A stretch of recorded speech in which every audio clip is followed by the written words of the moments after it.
Hey everyone, welcome back to the channel. So I'm feeling particularly cranky today because I'm not very well. But we're going to discuss Meghan's, I'm going to call it latest victim move. Because I do absolutely think it's her just trying to create this victim narrative again. So we're going to talk about this apparent reaching out to her father that she's supposedly done and discuss that. So if you want to join me in the truth, because I'm fed up with the clickbait and the gossip that goes around and just want to get to the truth of everything, and that's what I try to do on this channel. So if that's what you're interested in, then please think about liking the video, subscribing to the channel so you do not miss the future uploads. So go grab your drink of choice, whatever that may be, and mine is Lemsip because I'm really trying to get to stopping this, whatever this is, from coming out. But yeah, so sit back, relax as we get into some tea or Lemsip with a touch of therapeutic psychology.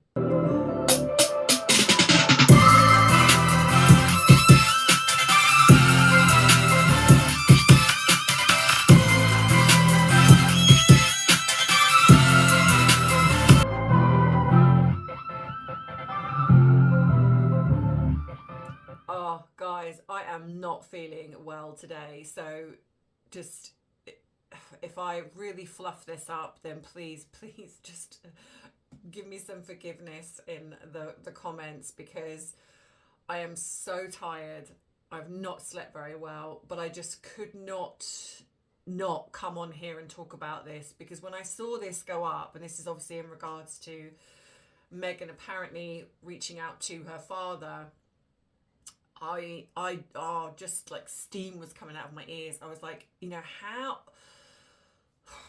how again do we have the media just sycophantically discussing that Meghan somehow is the one that's trying with the olive branch, and yet her father is the one that's gone through this life-threatening surgery. He's had his leg amputated. He's really poorly. It's very serious, but yet somehow Meghan manages to hijack that and make it about her. Of course. And I know that some people, because I've seen it in the comments, some people don't like Thomas Markle. They don't like the Markles. They think that there is something not quite right about them. And I understand and respect that people are entitled to think and feel however they choose. However, regardless of whether there is something that's not, because I've seen that people have said that they think that Thomas and Meghan are in it together, and I just don't buy that at all. I don't get why this would. If they were in it together, what have they got to gain from behaving like they're not in it together? It just doesn't make sense. There's been no pictures of them ever together. No pictures of these phantom children with their granddad. I mean, that'd be a bit hard because they, phantom children. But anyway. So apparently, obviously, as most people probably know by now, that Thomas Markle was rushed into hospital. He's been very, very seriously ill. It's been, just some accounts as life-threatening. He's had his leg amputated. And of course, there has been backlash towards Meghan. People are saying, reach out to your father, etc. Understandably so. He's in his 80s and she has ignored him for 5 years, pretty much. And actually, I think it's longer than that, isn't it? I think it's been since the wedding. So 2018, so 7 years, pretty much. And, I just cannot get my head around, because when you look into this, because her cult fanatics will say, well, if my father had done what he had done, I wouldn't speak to him either. So let's break this down in what actually Thomas Markle did. So when Meghan met Harry, was I saying when Harry met Sally? When Meghan met Harry in 2016, she called up her father and stated, Daddy, guess what? I've met a prince, blah, blah, blah, blah. So she was in contact with her father. Now, between 2016 and 2018, which is when the wedding took place, not once did she take Harry to meet her father. My theory is that she told Harry a lie. She spun Harry a lie about her family, and so Doria was fine because Doria doesn't get on with Thomas anyway and probably would have been happy to go along with the lie as long as there was some cha-ching money involved, and which is what I believe happened.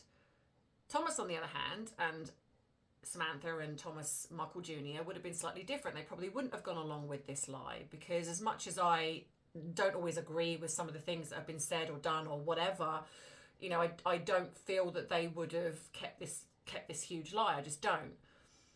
Maybe I'm wrong. But I think that she didn't want to take that risk. And also, I feel that her father embarrassed her. So, which is why I believe that photo shoot was set up by Meghan, because Jeff Rayner was actually, he's worked with Meghan before. So I think this was a setup. And I know a lot of you think that too.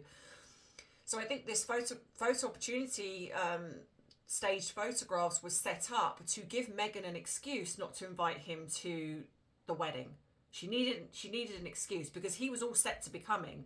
He was going to be giving her away. So she needed to find something to set him up. And that's exactly what she did. So, of course, then the next thing we know is that he's not coming to the wedding. He's, through health reasons, he then has had a stroke.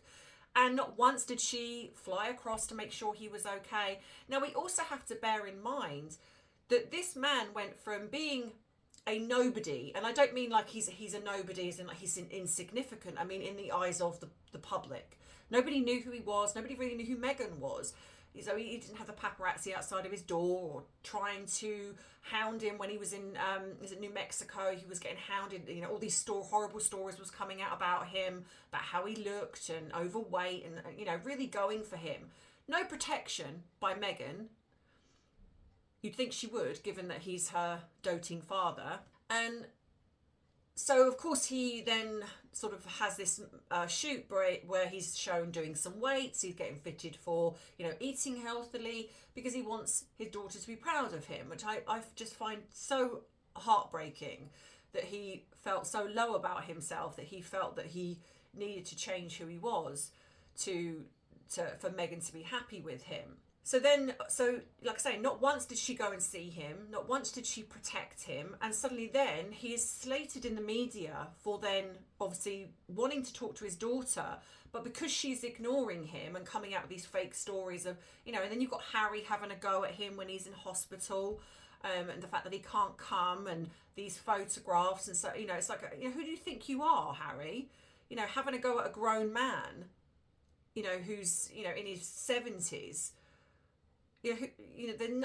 Shows the lack of respect where Harry's concerned, in my opinion, because I like I said, I do believe that this was all set up, and the fact that he's also ill at that time, you might be cross, but you don't choose that time to then say something.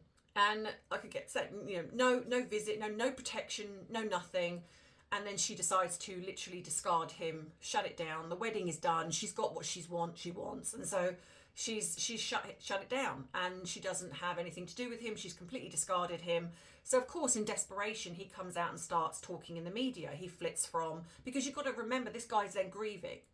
He's grieving the loss of his daughter. Out of nowhere, his daughter has literally just discarded him with no rhyme nor reason, using this one pathetic excuse of, you did this set up staged photo shoot, when the things that she's done to the royal family, that's all okay, but her father doing one staged photo opportunity, trying to make himself look good, is the thing that actually stops her from wanting anything more to do with her father.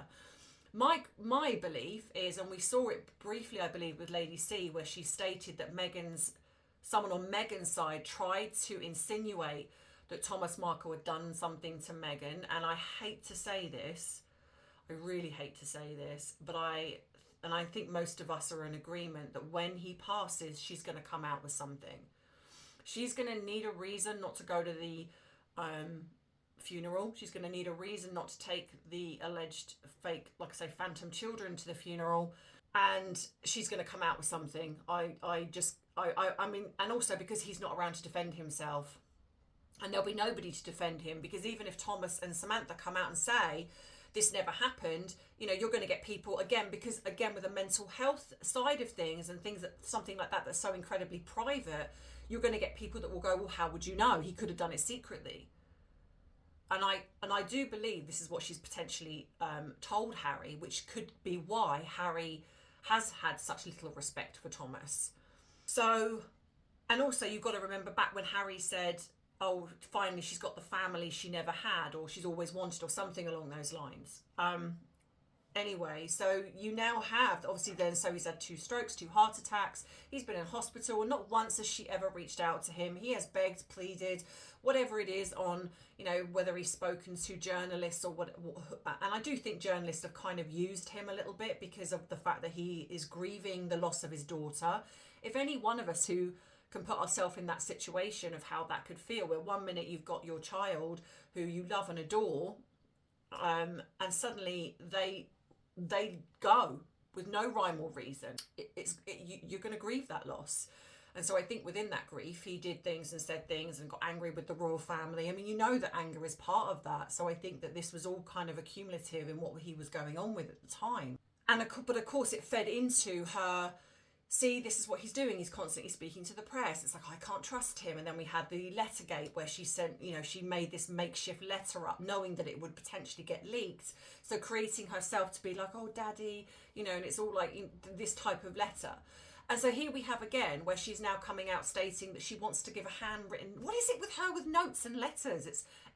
She's so, like I say, she's so stuck in a time warp. It's really bizarre. And then apparently she emailed him, or someone emailed him, but that email address was no longer in. And you know, I put some things up here. But apparently he's come out and stated, he's done an interview and said that she has not contacted him. He's not heard hide nor hair from her. He's actually still got the same phone number he's always had, just in case she ever wanted to get in touch with him. So she could call him. But what's interesting is the journalist that wrote the piece, and I think some other journalists as well, have stated the doctor, the name of the doctor that worked on, you know, that did his surgery, the name of it's a teaching hospital, and yet somehow she can't manage to find where he is. She can't manage to, she wants to send him a handwritten note in her weird cursive writing, but yet cannot get on one of the private jets that she gets loaned from Victoria Jackson, you know, because she seems to be okay in flying on a private jet to here, there and everywhere. But apparently also it's coming out that she may feel a bit unsafe going, but yet she can go to Nigeria, which, by the way, I just want to also add in there that with the awful atrocities of Nigeria, not once has Meghan spoken up, considering she's supposed to be 43% Nigerian. So she's not even spoken up because, again, they've been used, discarded. They were used for whatever they needed, and now they don't actually care about them anymore. So this is her pattern. You know, none of us, I imagine, are actually shocked that she's doing this. In my opinion, this is deflection away from the fact that her ridiculous holiday special was just slammed. No one liked it aside from the very few sycophantic fan base that she's got left. You then had the release of these ridiculous chocolate bars, which again, I think you only got to look to see that she is really trying to hijack the royal family, the Highgrove style.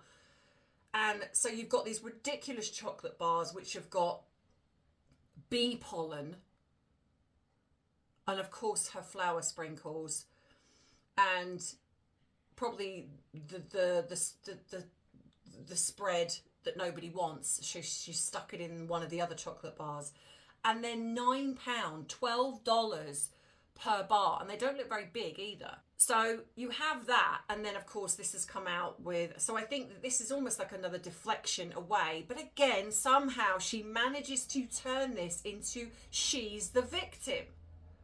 Now, I do think that anyone that uses common sense, anyone that actually uses the brain they were born with, is going to look at that and think, how can you not find where your father is? Why on earth would you want to use a note, send him a note? How utterly preposterous. Just pick up the damn phone and call the man. not write him a note. Is that one going to get leaked by one of your 5 personalities? Oh, no, sorry, friends. Or is that just going to, just go poof nowhere? Oh, no, I did send it. Because if something happens to him, she is literally going to go, well, I did try my very best to contact him, but I just couldn't find him. It was just impossible. And the media then found out. How did the media know? How does the media know? Because Thomas obviously has seen what the media has said, and that's why he's come out and said, she hasn't contacted me. I don't know what she's talking about, and I have the same number. But prior to that, we're getting this leaked. So she's putting this out on purpose. We now know how this works. I don't know whether she still thinks that we are so just dumb. I think she almost thinks that we're just like Harry, because it is just ludicrous how she behaves. How do you not think that we don't know what you're doing? You may have your, 5 fan base people, whatever they are, fooled, but the rest of us who use our brains know exactly what you're doing. You've hijacked this. And of course, what angers me the most as well is that, again, this has come just after Catherine's beautiful Christmas Carol concert. And, lo and behold, she releases a holiday special around the time of the state event. Thankfully, it just went nowhere, because the state event with Catherine and William looking absolutely regal, Princess of Wales looking ethereal, it was just phenomenal. It was just, it literally dominated the news, thankfully. And you have the Christmas Carol concert, which again, I think she tried to upstage with her stupid chocolate bars. Again, nothing, no one's interested. She'd got a pop-up shop in Soho house somewhere. Again, no one's interested. No one's buying anything. And because, like I've said before to people when I've spoken about it, to like friends and family, if people were buying things, the way that she makes it seem that these chocolate bars have sold out, that every time she puts up something, it sells out. If that was the case, where are the people unboxing it online or talking about it? You've had, when she first come out, you had a few. But since then, considering how many, the way she makes it seem like it's thousands, where are they all? Because you cannot tell me that most of these people are not on social media. There's just no way. So you would have people going, oh my God, I bought her $12 chocolate bar and it's so amazing. Or I bought the 12. I mean, to be fair, if you're not a fan, I don't understand why people buy her stuff. If you don't like her, don't endorse her. Don't give her money. What are you doing? I never get that. I never understand that. If you don't like a person, so if I don't like someone, I don't go on and buy their products. I don't give my money to them, even if I want to unbox it and talk about it. Most people don't like the stuff anyway, so you're not going to offer anything different. But people are weird. I'm in a ranty mood today. I really am. I'm so fed up with her. So, to me, when this is what she does. She just hijacks anything to do with the royal family, and now she's hijacked the fact that Thomas Markle is coming out, and he's sort of dominated the news a little bit because obviously he's very, very poorly, so it's come out. So she can't have that. She can't have Thomas having just a little moment where it's just about him and people can feel sad for him or want to support him or whatever it is. No, we can't have that. Meghan's got to hijack that one as well to make it about her, that I just want to send my dad a little note. Who does that? Who sends someone a little note? Like I say, get on the phone and talk to the man. If the journalist who's writing the piece can state where he is, the doctor that gave him, the surgery, performed the surgery, how is it that you can't find him? How is it that you haven't tried the number that you think isn't working anymore, but is? It's just all BS. It just really is. And again, we have the sycophantic media, because they know there's money in this. They're not going to write anything negative about Meghan and Harry because they know that this is where the money is, and they're not going to risk potentially getting sued by Harry and Meghan. So they just write these sycophantic pieces about, Meghan, she's trying to contact her father and she's offering the olive branch. Was this another one like when Harry was offering his olive branch? And to whether you want to believe Harry's intentions or not, at least he got on a plane and flew to the UK to try and see his father. Even if it was some kind of stunt, at least he did that. No, she just wants to write a note to him. Saying what exactly? Yes, I'm really sorry, Dad, that I actually have ignored you for the past 7 years and I've treated you abominably. And this just shows you exactly who she is and what she's done and how egregious it is that she's treated her father, who she talks like this about. I just want to read you something that Meghan wrote about her father back in the day, right? This is in 2014. This is what she wrote about her dad. In celebrating Father's Day, I think of so many moments with my dad. Our club sandwich and fruit smoothie tradition, post my tap and ballet classes which, by the way, he religiously took me to on Saturday mornings after working 75 plus hours a week as a lighting director. The fishing trips along the Kent River and Big Bear Lake to catch catfish or trout and cook it up for dinner, and the commitment he made to lighting my high school musicals so they felt like a Broadway show. The blood, sweat and tears this man invested in my future so that I could grow up to have so much. He helped me turn my bathroom into a darkroom when I was 12 because I wanted to be a photographer. He put gas in my car when I went from audition to audition trying to make it as an actress. He is the person who believed in this grand dream of mine well before I could even see it as a possibility. So my guess is, because I know a lot of people have stated, their thoughts about, this particular thing that she said. The thing is with Meghan is that she will say something really positive about somebody to almost puff them up if she still needs them. So I think at this point, when she put this out on her Instagram, I think it was back when she was doing a TIG blog or whatever it was, she still needed him. Whether it was she needed his money or she just needed him in her life because she didn't have anybody else, I don't exactly know. But I can guarantee you that the only reason she wrote that is not because she actually believed any of it, but it also does show you the lies of her stating where she grew up poor and she grew up, where she didn't really have anything and she was working all these multiple jobs when she left school. If you listen to that, where he's taking her, literally working a 75-hour week and then taking her to tap classes or whatever it is. And that's not including the horse riding that we saw one video where he was taking her horse riding.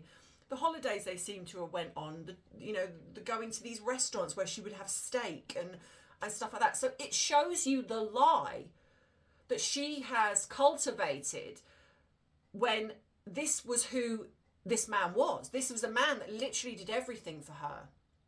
And I think that she put this out there because, again, she's trying to seem like she's relatable. Oh, she's a daddy's girl and she's so lovely and she's so kind. So she does that for intention.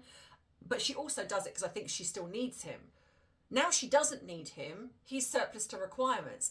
But the difference being is that now he's getting really, really poorly, and it is getting to that point where she probably knows that he hasn't maybe got long left, bless his heart. And I hope that he's around for a lot longer. Some people are.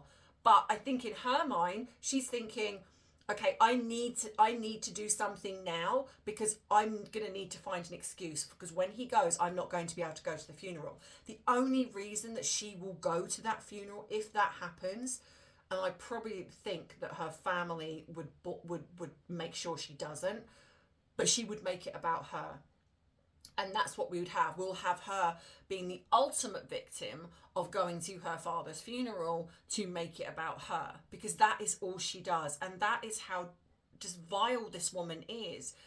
And I just want somebody to come out and call this woman out. Somebody that is a big reporter, a big journalist. Stop being so damn scared of Harry and Meghan and call her out, them out. Call them out. Expose their damn life. Because it's not like you even have to do much digging. You can literally find it all on social media. You can find it all in the mainstream media. Out of the words of their own mouths, you can find that they've lied. Stop being so damn sycophantic to them and expose them. It is just unbelievable that journalists have just forgotten or can't be bothered to do actually any journalism anymore. I'm getting all hot and bothered now.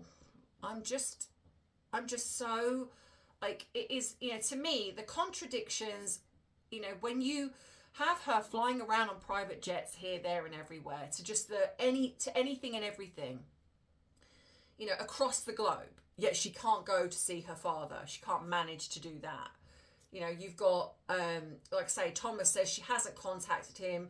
Media somehow reports that she's writing him a note. Well, who's feeding the stories? How did they find out? When she's constantly berating people for exposing their privacy, but yet she's happy to discuss things like this. You know, forcing her father to come out and basically go, no, that's not true. You know, he's ill. And yet, whether or not she thought that maybe because he's so ill he wasn't going to say anything, because she's so used to the royal family not saying anything, I don't know. But he's basically come out and said no. So who's leaking this? And it's got to be one of those two, or the team surrounding them, whoever it is that's leaking this to the press to make it seem like she's a victim. So, as always, when it comes to Harry and Meghan, it just doesn't add up again. It's just so nauseating and tiresome. And I know that, like me, like you, we're all fed up with them, but we still cannot stop engaging, because it's you know, to me, it's just important to keep exposing the truth. Because if I go and others go, what you're left with is what the mainstream media say, and that's not the truth. You know, when she does the most egregious things, like filming herself going the same route that Princess Diana did, and yet she comes out with, oh, we're the ones that are sick because we made that connection. No, you made the connection by posting it on your Instagram. Of course, you know people are going to do that. You know exactly why you did it, because you're poking the royal family. You're poking Harry. But did the media come out and literally slate her for it? No, they just took her word of, well, I just didn't know. Right, so you just chose that randomly out of anywhere else that you were. You just chose the same route at night. Yeah, okay, Meghan, yeah, we believe you, not. But the media, she didn't know. And we're the ones that are sick. It's like, give me a break. Give me a live-long break with this woman. Now, obviously, I'm going to be talking about Harry in the next video, because obviously we've got more news where Harry's concerned. And I just want to say, you know, please drop in the comments your thoughts, because I know that you always do. I'm sorry if this is not my usual one, but like I say, please forgive me. I'm really not feeling 100%, and I really want to try and get rid of this before Christmas. So I'm hoping that if I come down with something, it's going to be now, to get it all out of the way before the Christmas festivities, because I've actually got some glitter on my face, but it's not picking up. Because can you see it a little bit? Yeah. I actually opened an advent calendar and I had some glitter in it, and I was like, ooh, sparkly. We love that. I love a sparkle. I think I was a magpie in a former life, because I am so very drawn to glitter and sparkles. I think if I could just walk around and with sparkly hair, I would. And I've not been able to go to Glastonbury this year, so I haven't got my my usual sparkle strands in. But I did buy some clip-in ones, so I'm going to look to see if I can zhuzh them up and put them in. But yeah. So also, I'm still getting emails from people asking me for my address. I love you and I respect you all. You know that. But I feel like I have to say in every video, I have a PO box.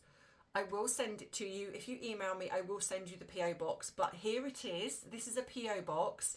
If you write to me, whatever you're sending, because I think people are wanting to send me cards, and I would love that. So if any of you guys want to send me a Christmas card, this is the address you send it to. And hopefully, if you're sending them now, no matter where you are in the world, they should get here in time. And even if they don't, even if it's just after, it doesn't matter, because I absolutely love, and I always keep everything that I get sent. And I love, the one thing I love every year is I get Christmas cards from a lot of you. And so if you feel the need, it's okay if you don't, but if you feel the need to send me a Christmas card, I would very much like that. So that is the address. That I will leave it up here as I'm talking, so then you maybe get a chance to write it down. What else?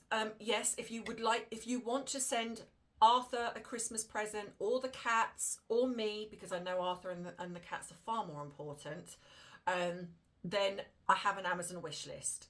So you, again, can go onto that. It's in my description box below. So you can go onto that and you just click on the link, choose something from the list. There's lots and lots and lots of different things, different prices, like I say, because I have one Amazon wish list for everybody. It just makes life so much easier for me. So you can go on there and choose something and it will get sent to you. You don't have to put in my address. It automatically, if it just comes up with send to recipient's address, you click yes, and it will just come straight to me. So yeah, or you can do the other things. As you always know, if you want to support the free therapy program, you can. There's PayPal, there's buy me a coffee, my merchandise, super chats, becoming a member. Hyping the video really helps the algorithm. Just liking, you know, if nothing else, and please just like the video, subscribe to the channel, because that also helps. I know there's lots of things, and I know that I talk about it, but the free therapy program I'm very, very passionate about. And whilst my channel doesn't get as much views as what other channels do, that is where the money is. So I do talk about it, because if I get those little extras, it all goes towards it, and it means I can keep it going.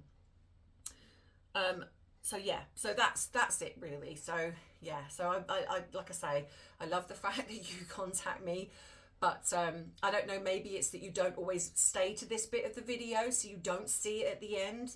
So maybe I need to put it in the beginning as well for anyone that's watching. But yeah, so please, yeah, I don't give out my personal address, and the PO box, it does come to me, honestly, it does. It's all sorted now. So yeah, anyway, I hope you have a wonderful rest of the week. Hopefully, if I haven't gone downhill, I will be doing a video on Friday. But if one doesn't come up, you'll know it's because I have got very poorly. I've gone downhill, and so I'm not going to do a video. But yeah, but in the meantime, I hope you're all getting yourself set for the Christmas festivities that are coming up. Here is another picture that's been sent in to me. Keep your pictures coming, your Christmas pictures. Here is another one. I'll put this up here from a lovely subscriber that's emailed me in. Obviously, if there are people in the picture, I will put emojis over their faces, because, you know, I appreciate the fact that they're private, their privacy aspect to it. But yeah, but please keep sending them in. Email going across the bottom here. And yeah, and that's it. So enjoy. I will see you soon. And yeah, that's it. And as always, I love you. I appreciate you. But most of all, I respect you. Take care. Bye-bye. Mwah.